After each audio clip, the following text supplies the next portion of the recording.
Fala galerinha, beleza? Aqui é o professor Luigi e hoje falaremos ainda de Unicamp 23. Agora um exercício de função, na qual você vai aplicar uma função para chegar a um padrão e entender como que funciona a leitura de elementos de uma sequência. Então, roda a vinheta, bora pro vídeo.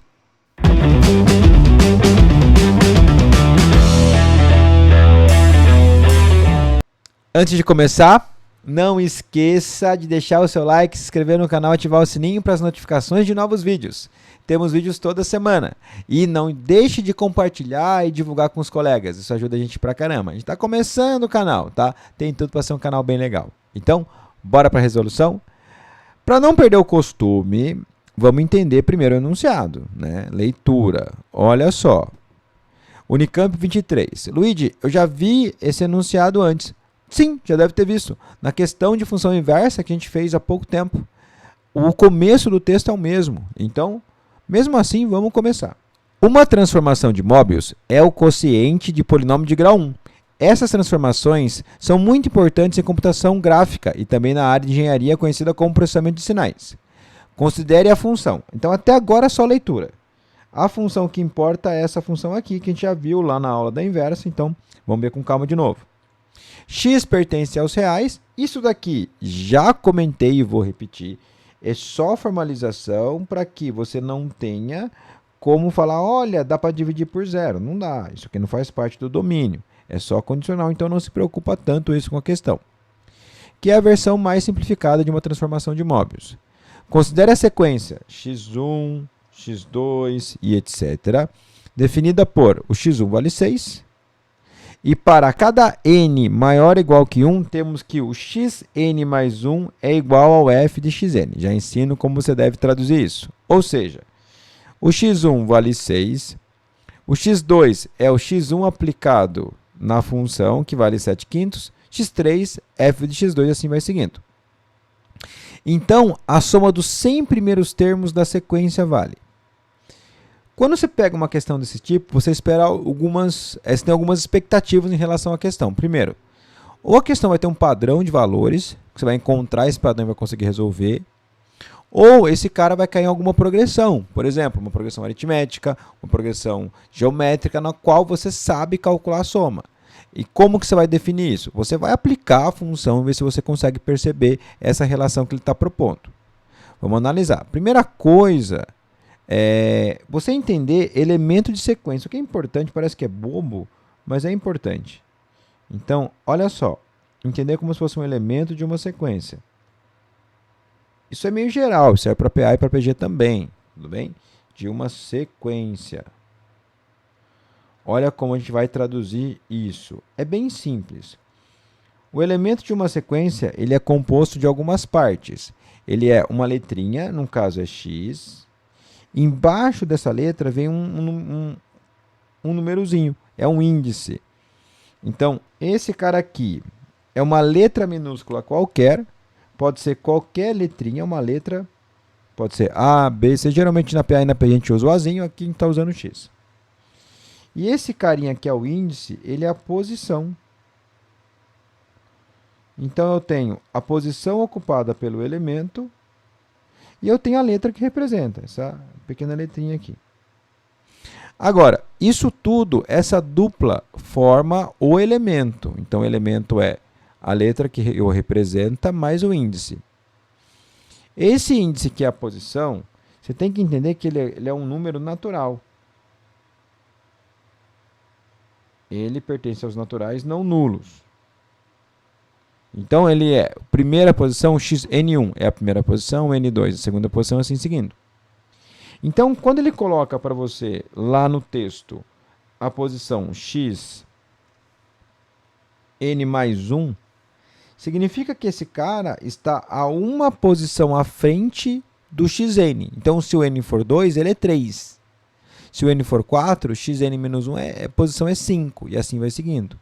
Aí ele dá essa condição para você, que para a leitura seria o xn mais 1 é igual a f de xn, ou seja, é o elemento anterior. Ó, essa é a leitura.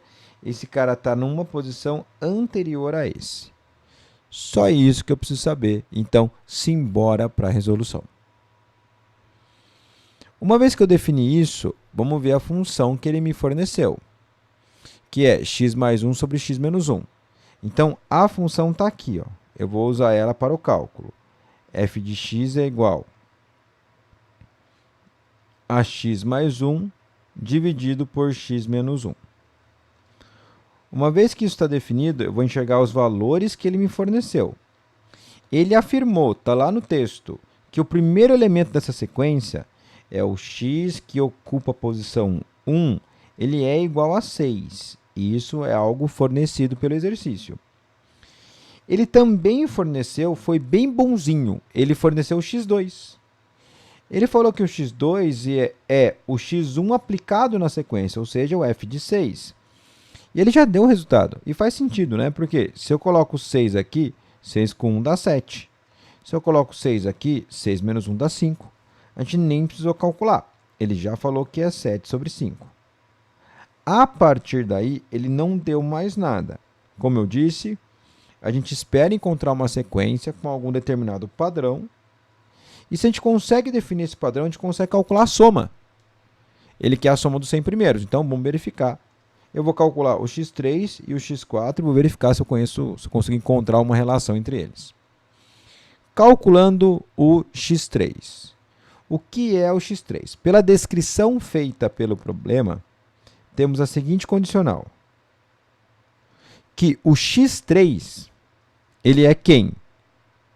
Ele é o x2 aplicado na função. E o x2 é 7/5.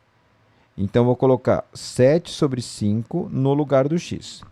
Quando eu manipulo a função, vai ficar algo mais ou menos assim. 7 sobre 5, somando 1, e 7 sobre 5 sendo subtraído de uma unidade. MMC, em cima e embaixo, vai dar o mesmo resultado, que é o 5. Como eu sei, quando não tem nada embaixo é 1. MMC entre 1 e 5 é 5. Então, o denominador 5 aqui. Divido pelo de baixo, multiplico pelo de cima. 5 por 5, 1, vezes 7, 7. 5 por 1, 5, vezes 1, 5.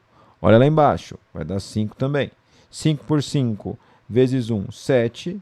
5 por 1, 5 vezes menos 1, menos 5. Note que as duas frações, os denominadores, são iguais. Eu posso cortar, porque inverte e multiplica.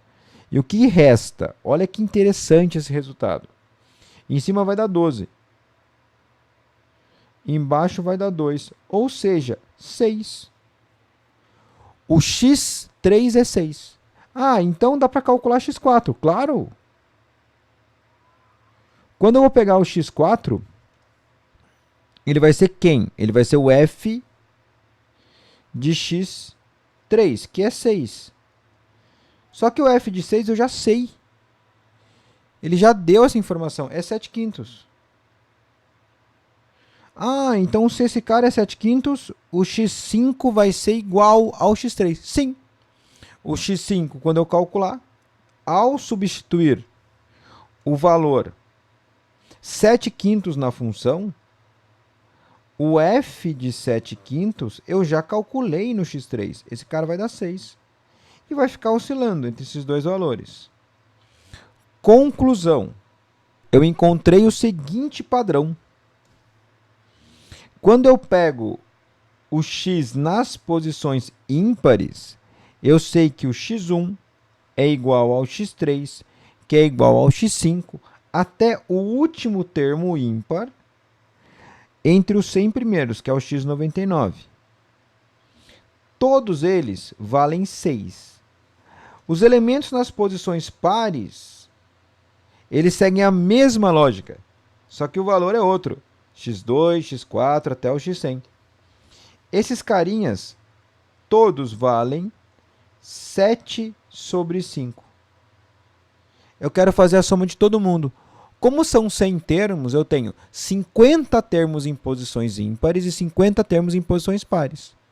Portanto, a soma, olha como é que fica. 50, que é a quantidade de termos, vezes 6, que é o valor de cada um deles, mais 50 vezes 7/5. Olha como A Unicamp foi boazinha. Porque ó, esse corte aqui vai dar 10 na simplificação. 6 que multiplica 50 é 300 e 7 que multiplica 10 é 70. Portanto, olha que resultado bacana. 370. Show de bola. Já temos a resposta. Encontramos um padrão. Não foi uma PA, não foi uma PG, mas foi um padrãozinho de repetição de valores. Isso vai dar a alternativa B. Espero que tenha ficado claro. Espero que você tenha gostado da explicação. Muito obrigado por ter assistido o vídeo até aqui. Não esqueça de deixar o seu like, se inscrever no canal.